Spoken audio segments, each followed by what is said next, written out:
Hoje nós vamos ver com o Éder o Brasil regional. Dividido em 5 regiões, Norte, Nordeste, Sudeste, Sul e Centro-Oeste, cada uma delas apresenta particularidades que, somadas, mostram um país bem diversificado em riquezas naturais. Os complexos regionais e as macro-regiões de planejamento serão abordados nesta aula. E aí, pessoal, como é que estão? Preparadinhos aí? Hoje temos também uma árdua batalha. Qual é a batalha? Nós vamos mudar um pouquinho o nosso grande enfoque, não é? Até agora nós estamos estudando geografia do Brasil, analisando temas importantes. Lembra? Então falamos, por exemplo, dos transportes, falamos das fontes de energia, falamos da agropecuária. No vestibular isso acontece bastante. A geografia enfocada por temas, por assuntos. Muitas vezes o enfoque é diferente. Esses assuntos são abordados dentro de um contexto de regionalização. Ou seja, pegam um mapa do Brasil, dividem em regiões, existem várias maneiras de fazer isso, e através dessas regiões eles vão cobrar esses temas que nós estudamos antes isoladamente em termos. Está dando para entender? Então veja lá, hoje a gente está mudando. Então hoje, a partir de hoje, nós vamos começar a regionalizar o Brasil. Pegar uma região de cada vez e tentar analisar as principais características dessa região, em função daqueles vários temas que nós estudamos até agora. Deu para entender? Então veja lá, a partir de agora, começar a analisar o tal do Brasil regional. Ora, e como é que é essa história do Brasil regional? Eu disse para você que essa regionalização, a divisão do Brasil em regiões, podem ser feitas de várias maneiras.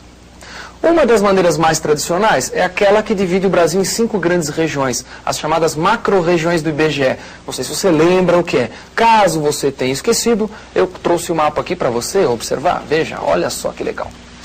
Belo mapinha, a divisão regional do IBGE. Por que eu coloquei de 88? Ela vale até hoje, não é que hoje é diferente. É que é a divisão que foi criada em 88. Até 88 era diferente, teve uma Constituição em 88 e mudou essa história. E o que é que mudou, né, para antes de 88 para depois? Mudou isso aqui, ó, esse pequeno detalhe. Este estado não existia até 88, que é o estado de Tocantins. Ele foi criado e foi incorporado à região norte. Antes, como é que era? Antes, isso aqui fazia parte de Goiás e pertencia à região centro-oeste.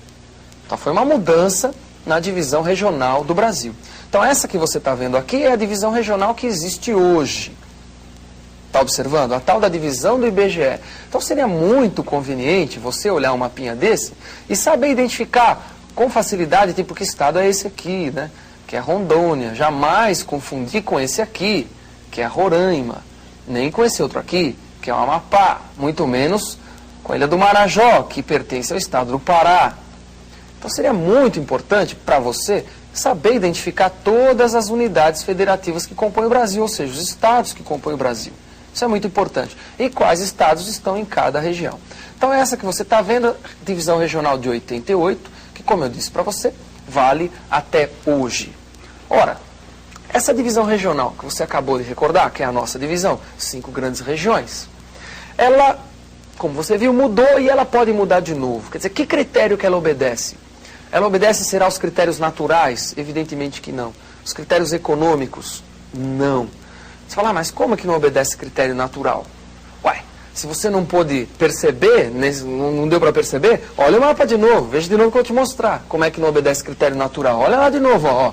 Por exemplo, ó, região norte, não pode confundir com a Amazônia, não é a mesma coisa. Veja aqui, ó, a Amazônia, ela pega toda essa porção norte aqui do Mato Grosso, pega um pedaço de Tocantins, pega um pedaço do Maranhão. Inclusive a Amazônia, ela está fora do Brasil, né? Ela pega isso aqui tudo da América do Sul. Tá vendo o resto da América do Sul aqui, ó? Tudo isso aqui é floresta amazônica, fora do território brasileiro. Percebeu? Não é sinônimo, né? Não tá, essas fronteiras aqui são fronteiras político-administrativas, que nada tem a ver com as características naturais do Brasil. Deu para entender? É por isso. Então o critério é político-administrativo e pode mudar a qualquer momento. Mas esse não é o único jeito de dividir o Brasil regionalmente. Existem outras maneiras. Que outras maneiras? Uma delas, uma das que mais tem caído em prova, é essa daqui, ó, olha comigo. Bem interessante. Divide o Brasil em 3 grandes complexos regionais. Os complexos regionais do Brasil. Então veja lá, ó, quais são esses complexos? O amazônico, o nordestino e o do centro-sul. Isso aqui é o chamado centro-sul. Fala, bom, mas e aí, né?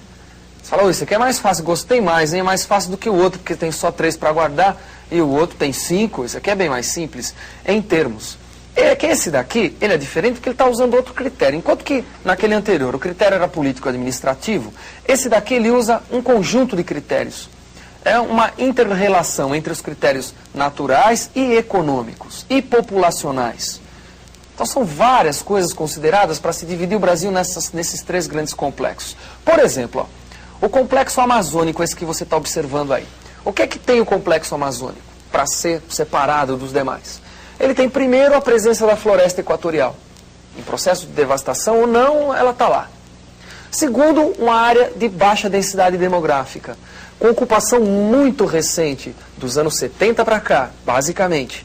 Fundamentada em quê? Atividades agrominerais, agricultura, exploração de minérios, exploração de extrativismo de madeira.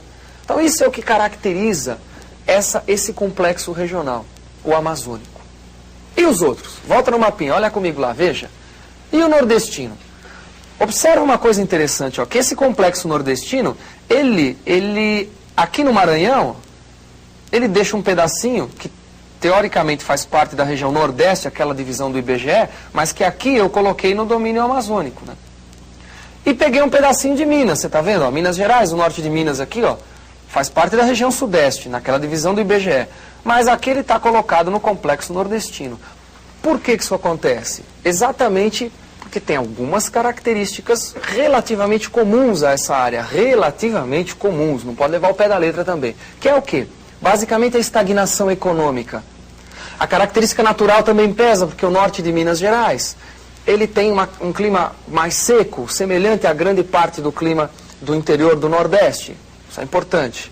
E também a questão populacional. É uma área, como a região Nordeste, que historicamente foi marcada pela dispersão populacional, pelas constantes migrações, saída de população daquela área para outras áreas do Brasil. Então, um conjuntinho de características que identificam de maneira bem genérica esse complexo regional, o complexo nordestino. Bom, e o último complexo, que seria o do Centro-Sul. Olha na figura de novo, veja lá, tem que olhar de novo, mais uma vez. Está aqui, ó, o complexo regional do Centro-Sul. Então observa que ele pega a maior parte da região sudeste, aquela do IBGE, boa parte do centro-oeste, pega até um tequinho do norte aqui, né, sul de Tocantins, e toda a região sul. Ora, o que seria o Centro-Sul, então? Seria aquela área que é a base econômica do Brasil. Tem 70% da população do país, tem as principais atividades agropecuaristas e industriais do ponto de vista da produção econômica brasileira. Então, isso caracteriza o Centro-Sul. Seria, do ponto de vista econômico, a porção mais desenvolvida do território brasileiro. Agora, é claro que essas características você tem que tomar cuidado, né? São características bem genéricas para esses 3 grandes complexos regionais. E nós faremos o quê? Nós vamos analisar em aulas futuras cada uma dessas regiõezinhas. Só que eu vou adotar aquela divisão do IBGE, porque é uma das que mais cai em prova. Quer dizer, você tem que saber que o Brasil pode ser regionalizado desse jeito que eu acabei de te mostrar. Mas, no geral, nos vestibulares, o que mais tem caído é aquela divisão do IBGE. Então, eu vou partir a partir daquela divisão e tentar fazer uma análise regional na medida do possível. Já que, veja, é complicado, porque aquela divisão é feita com critérios político-administrativos. Então, eu vou analisar questões econômicas e outras questões que não necessariamente estão vinculadas só às questões político-administrativas. Também, mas não só. Para você ter uma ideia da quantidade de maneiras pelas quais você pode regionalizar o Brasil, eu vou te mostrar mais uma, só para você saber que tem mais uma, que é essa daqui, ó, as macro-regiões de planejamento. Opa, você fala, como assim? Está meio parecida com aquela outra do IBGE? Mais ou menos. É basicamente a seguinte questão, veja lá, ó, quais são os órgãos de planejamento do Estado, do governo brasileiro? Existem vários na realidade. Eu estou mostrando alguns deles aqui para você, ó.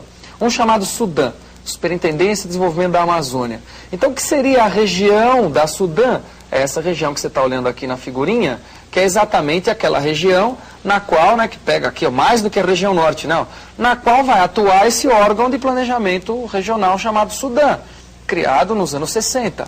SUDENE, o que é a SUDENE? Qual que seria a macro-região da SUDENE? A área de atuação da SUDENE. Você vê que ela extrapola, inclusive, a região Nordeste.